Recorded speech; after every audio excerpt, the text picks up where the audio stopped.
Всем привет! Я видела, что на ютубе уже есть несколько видео на эту тему, но поспрашивав свое окружение, я поняла, что все еще много людей об этом не знает. Поэтому сегодня мы поговорим о феномене зловещей долины. Далее я буду называть это сверхъестественной долиной. Надеюсь, вы не против. Почему это может быть интересно художникам? Потому что многие из нас создают антропоморфные образы. Феномен сверхъестественной долины поможет вам понять, как создать пугающий образ или его избежать в зависимости от того, какие задачи перед вами стоят. Особенно об этом важно знать тем, кто работает в диджитал, а еще больше тем, кто работает в 3D или занимается изготовлением кукол. Кстати, я заметила, что не все, кто смотрит мои видео, подписаны. Если вам нравится контент, пожалуйста, не забывайте подписываться. А то получается, вы подписаны на одних, а смотрите других. А для тех, кто уже подписан, но есть желание поддержать канал еще и материально, недавно стало возможным оформить спонсорскую подписку. Ссылка под видео. Вернемся к теме. Что же это такое? Эффект сверхъестественной долины – это гипотеза, сформулированная японским робототехником Масахиро Мори. В ходе своих исследований он пришел к выводу, что робот или другой объект, выглядящий или действующий примерно как человек, вызывает неприязнь и отторжение у людей-наблюдателей. Я сама была в шоке от того, насколько старое это исследование. Оно было проведено в 1978 году. Меня тогда еще и в планах даже не было. Так вот, это был опрос, исследующий эмоциональную реакцию людей на внешний вид роботов. Вот такой график удалось составить на основе этого опроса. Мы видим, что график плавно идет вверх. Чем больше робот похож на человека, тем симпатичнее он кажется. Но в определенный момент мы видим резкое понижение симпатии, а потом опять повышение в том месте, где объект является живым человеком. Участок, где наблюдалось резкое снижение симпатии, и называется сверхъестественной долиной. Роботы, которые были максимально похожи на человека, неожиданно вызывали у опрашиваемых чувство тревоги. На рисунке вы видите два графика. Один для движущихся объектов, другой для статичных. И, как видите, для движущихся объектов как симпатия, так и антипатия гораздо более ярко выражена. Поэтому мультипликаторам нужно обратить особенное внимание на этот эффект, ведь их персонажи движутся. Почему же может возникать это отвращение? Человек на бессознательном уровне очень подробно и тонко анализирует лица. Например, подумайте о том, что смотря на лицо 18 и 24-летнего, вы можете отличить, что один человек старше другого. При этом на лице 24-летнего нет никаких очевидных возрастных изменений. Однако мы их засекаем на интуитивном уровне. Вообще восприятие лиц – это очень важно для человека.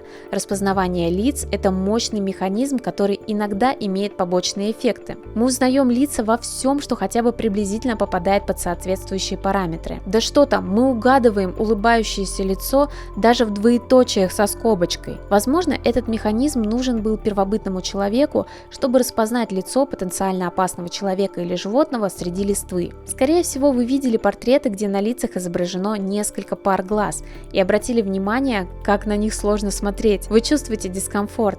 Такое лицо не вписывается в параметры, и мы не можем увидеть его целиком, смотрим либо на одну пару глаз, либо на другую. В общем, наш мозг очень напряженно трудится над анализом такого важного объекта, как лицо, и чутко реагирует на любые отклонения. Есть разные объяснения этого феномена. Например, это попросту когнитивный диссонанс, когда сложно проинтерпретировать робот или человек находится перед глазами, поскольку объект обладает признаками и того, и другого, что и вызывает неосознанную тревогу. Следующая причина.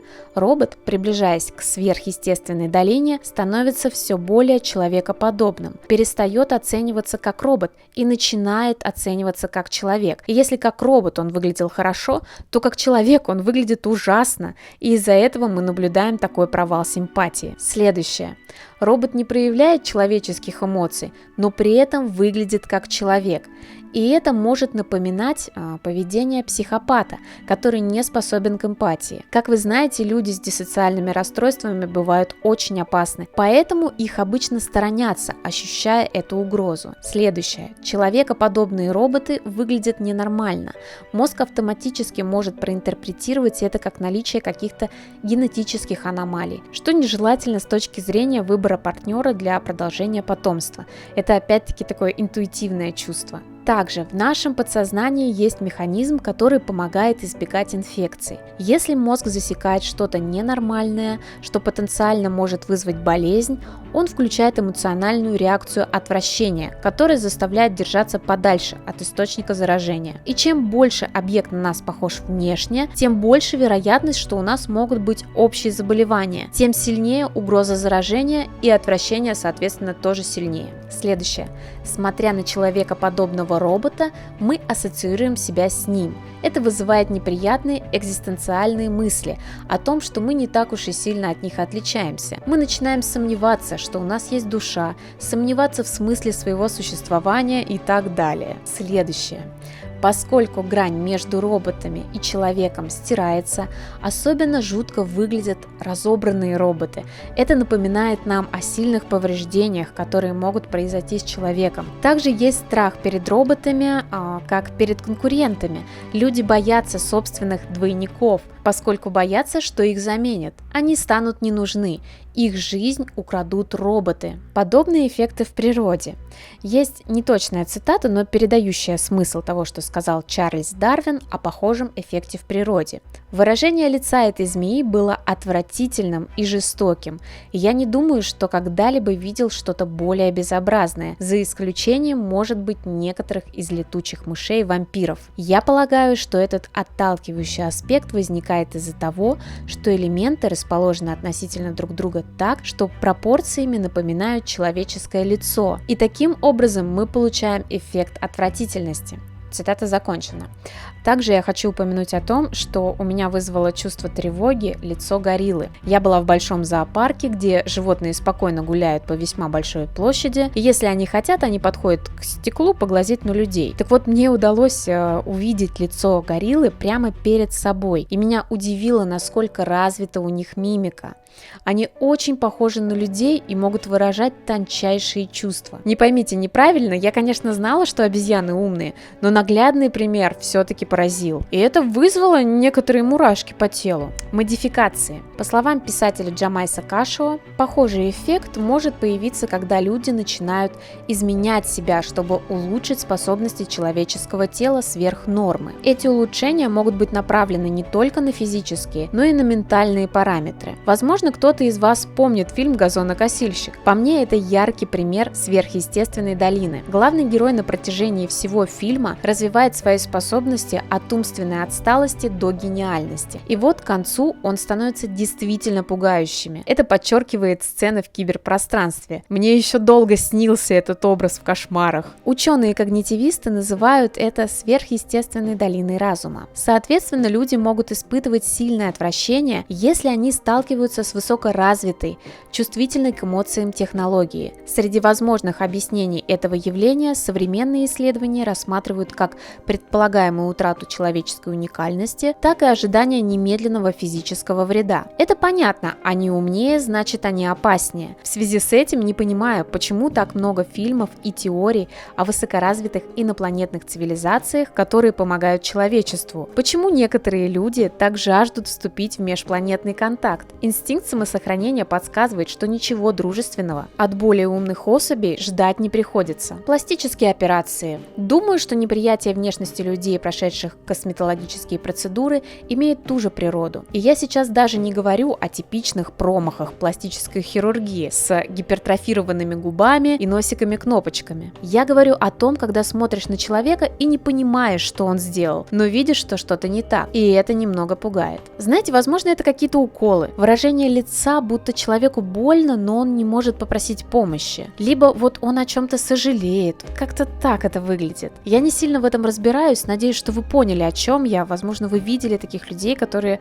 делали эти косметологические процедуры. Сверхъестественная долина в визуальных эффектах. Давайте посмотрим на примеры визуальных работ, где художники случайно попали в сверхъестественную долину. Младенец Билли в мультике «Оловянная игрушка». По-моему, тут очень яркий пример. Мало кто назовет этого персонажа милым. Мультфильм «Дети против волшебников». Сложно поверить, но эти неприятные лица получились не специально. Создатели каким-то каким-то образом не заметили, что эти изображения могут пугать. Фильм «Полярный экспресс», по мнению многих людей, тоже попал в сверхъестественную долину. Та же беда и с рождественской песней в прозе и с Беовульфом. Персонажи слишком реалистичные, но в их глазах холод. Куклы-попики. Я не буду говорить о собственных ощущениях, потому что я уже один раз заикнулась об «Аватаре», и мне до сих пор прилетает за это. Так вот, очень многие люди считают этих кукол отвратительными и пугающими. Часто натурализма этим куклам добавляет излишнее изображение интимных подробностей. Для справедливости упомяну, что есть и группа людей, которые позитивно относятся к этому виду кукол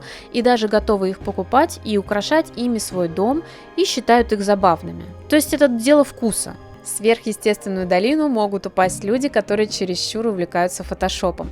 Наверное, вы уже видели подобные примеры, когда человек в погоне за идеальной картинкой перестарался и стал выглядеть на фото жутко, будто его кожа резиновая, а белки глаз и зубы светятся. Ну, знаете, гуманоидные глаза огромные, осиная талия и так далее.